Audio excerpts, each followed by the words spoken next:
Olá, irmãos.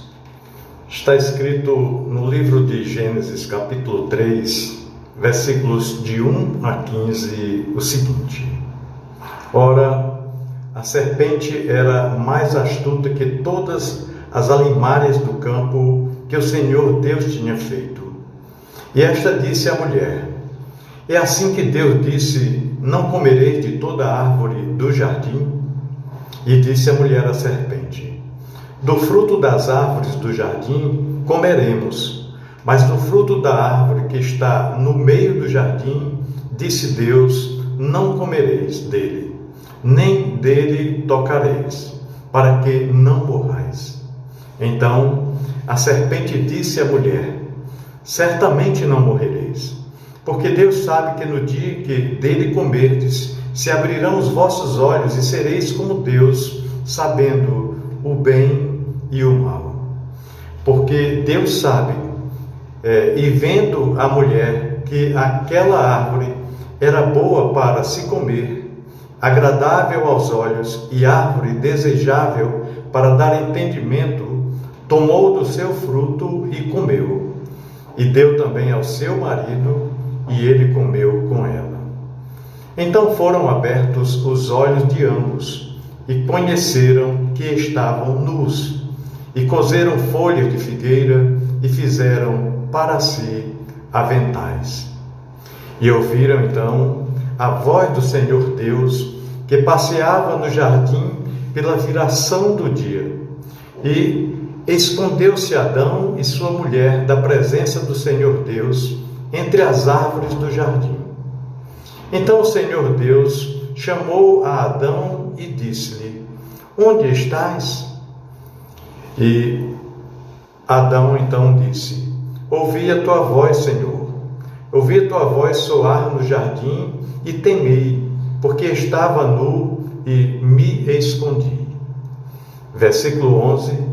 Então Deus disse: Quem te mostrou que estavas nu? Comeste tu da árvore que te ordenei que não comesses? Então disse Adão: A mulher que me deste por companheira, ela me deu da árvore, então eu comi. Versículo 13. Então disse o Senhor Deus à mulher: Por que fizeste isso? E disse a mulher: A serpente que me enganou, e eu comi. Versículo 14.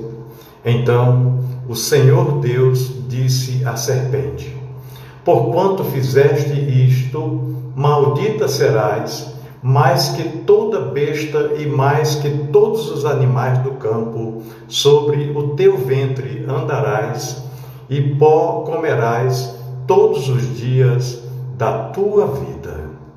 E o versículo 15: E porei inimizade entre ti e a mulher, e entre a tua semente e a sua semente.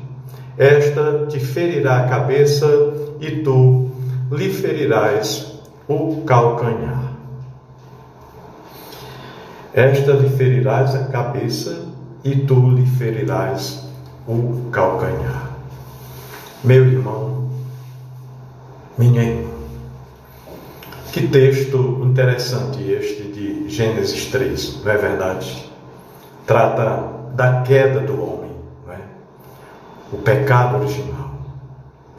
O significado de Gênesis 3 trata da desobediência humana.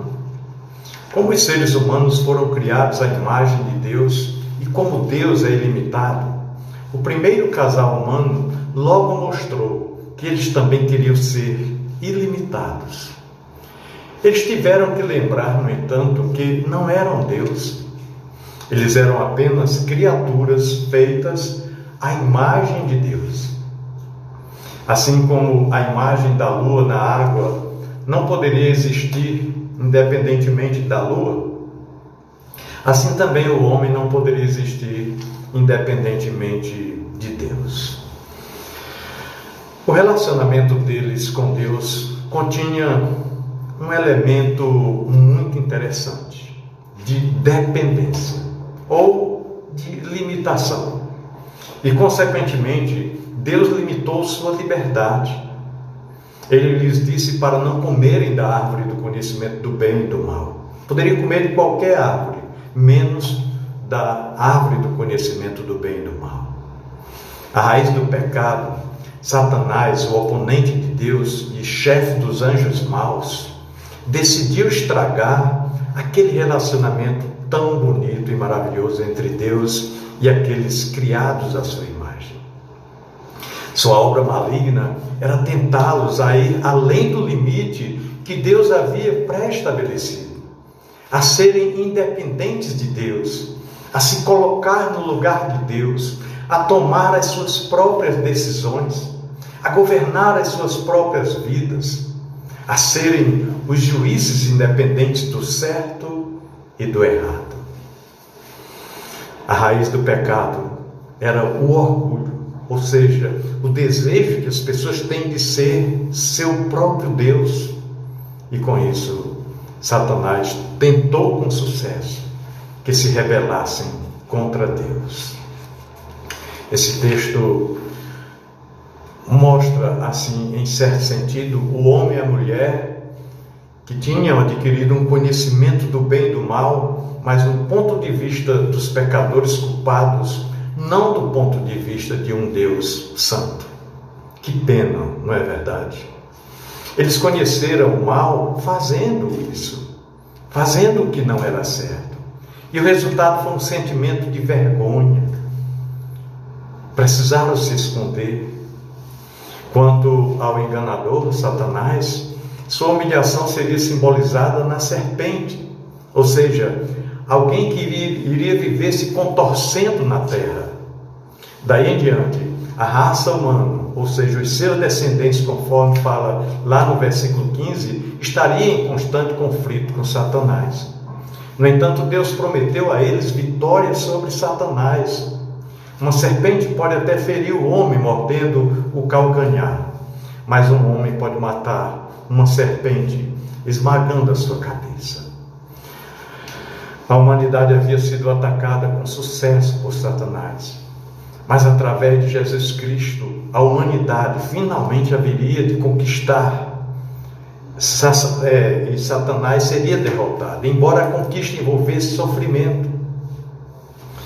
Sofrimento para toda a raça humana.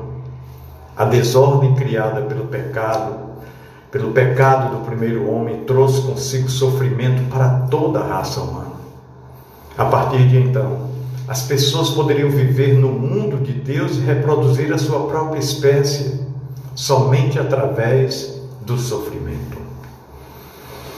O conflito entrou nas relações humanas e até a harmonia entre marido e mulher se estragou através da dominação. Os seres humanos não estavam mais em paz com Deus. Que pena! Eles rejeitaram a vida eterna e, portanto, Deus a reteve. Pois eles queriam ser independentes de Deus e, portanto, Deus os enviou para longe de sua presença. Também eles queriam determinar o bem e o mal para si mesmos. E, portanto, Deus os levou a um mundo onde eles aprenderiam o bem e o mal somente através das lutas, das batalhas, das condições adversas que teriam que enfrentar, da tristeza e das dificuldades criadas por seus próprios erros. Nós encontramos isso a partir do versículo 22 do mesmo capítulo 3 de Gênesis. Adão foi avisado de que no dia em que pecasse, ele morreria. Está lá no versículo 17 do capítulo 2 de Gênesis. Desta árvore não comeis, porque do dia em que dela comerdes, certamente morrereis. Quando ele pecou, ele passou de uma condição em que a vida dominava para uma onda, a vida dominava para uma situação onde a morte passou a dominar. O seu ser, de um certo modo, foi separado da vida eterna e fisicamente ele certamente morreria. A obra salvadora de nosso Senhor Jesus Cristo reverte os efeitos desse pecado, trazendo vitória sobre a morte, tanto em seus aspectos espirituais quanto nos aspectos físicos também, Pois Romanos 6:23 diz que o salário do pecado é a morte, mas o dom gratuito de Deus é a vida eterna em Cristo Jesus. Pois é, Cristo restaura as pessoas na totalidade de seu ser, devolvendo a vida que lhes é própria, ou seja, a vida eterna. Alguns podem até argumentar que, uma vez que os seres humanos são criaturas do mundo natural, suas vidas também são controladas pelas leis da natureza e, portanto, devem morrer como outros animais. Mas a Bíblia é muito enfática em nos mostrar que os seres humanos não são simplesmente criaturas do mundo natural. Eles estão relacionados a Deus de uma maneira que os torna diferentes de todas as demais criaturas. Já foi sugerido por alguns estudiosos que antes de Adão pecar, a vida espiritual dentro dele era tão dominante que impedia aqueles processos naturais de deteriorização, de envelhecimento corporal que normalmente esperávamos. O pecado mudou tanto a situação que essa deterioração corporal não pode mais ser evitada e a morte tornou-se inevitável. Se esse fosse o caso, a morte física se tornaria ao mesmo tempo um processo completamente natural e completamente resultado do pecado, onde o espírito tinha controle completo sobre a morte do corpo, não poderia ocorrer, mas uma vez que se rebelou contra Deus, perdeu totalmente o controle sobre o corpo e resultou em morte. Resultados do pecado no mundo natural, consequências, tristezas, tantas situações difíceis, começou tudo ali, naquele primeiro pecado. E nós não precisamos imaginar que o caos de um mundo superpovoado não tivesse pecado e morte, com pessoas nascendo, mas nunca morrendo. Pois é a morte que é o inimigo, não o fim da existência terrena. A morte tem sua picada por causa do pecado, mas pode haver alguma maneira de deixar este mundo que não a tem. Em 1 Coríntios, capítulo 15, versículo 26, a palavra de Deus diz que o último inimigo a ser derrotado será a morte, porque Deus sujeitou tudo debaixo dos seus pés. E em 1 Coríntios, capítulo 15, 55 e 56, está escrito: onde está, ó morte, a tua vitória? Onde está, ó morte, o teu aguilhão? Porque o aguilhão da morte é o pecado, e a força do pecado é a lei.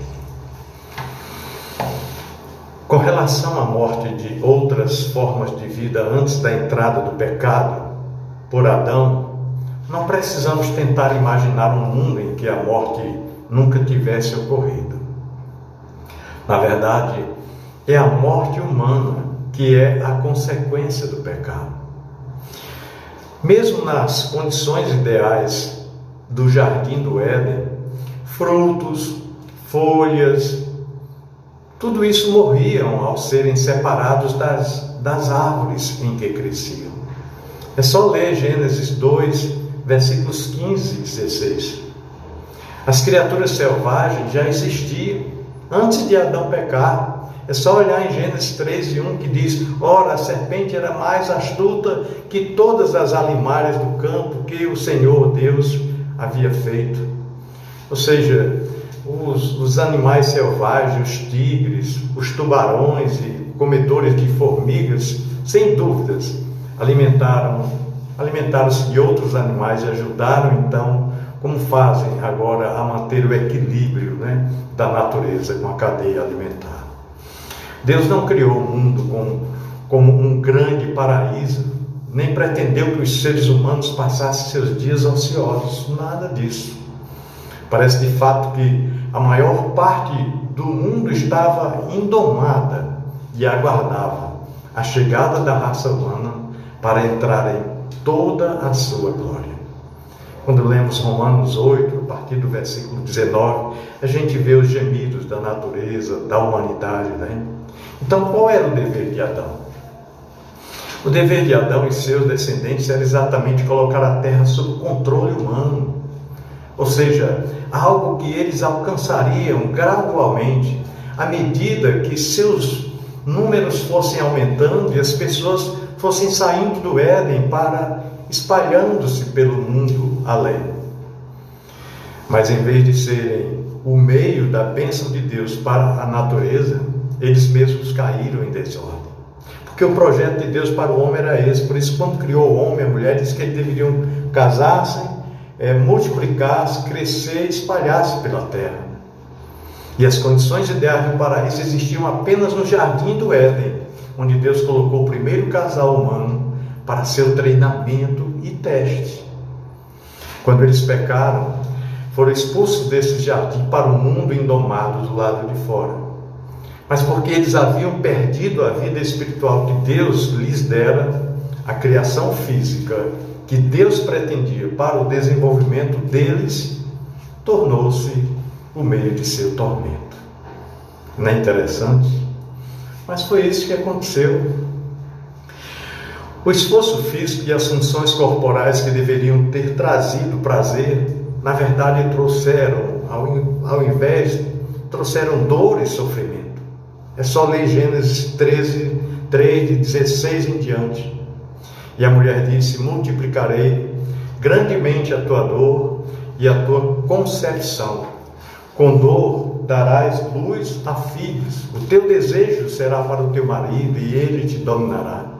No versículo 17, Deus diz para Adão: porquanto deste ouvido a voz da tua mulher e comeste da árvore que eu te ordenei, dizendo: não comas, porque no dia que dela comerdes, morrerás, pois maldita será a terra por tua causa. Com dor comerás, e dela todos os dias da tua vida. Espinhos e abrolhos, olha, até a terra foi amaldiçoada. Espinhos e abrolhos, cardos, também te produzirá e comerás a erva do campo. No suor do teu rosto comerás o teu pão, até que te tornes a terra, porque dela fostes formado. Do pó vieste e ao pó tornarás. Pois é, quanto a essa outra parte nós trataremos numa outra ocasião, não é? Sobre esse tema das consequências da queda, né? E dos sofrimentos, de tudo que veio em consequência desse evento de Gênesis 3. Deus abençoe sua vida, meu querido irmão. Deus guarde e proteja de todo mal a sua família. Um grande abraço.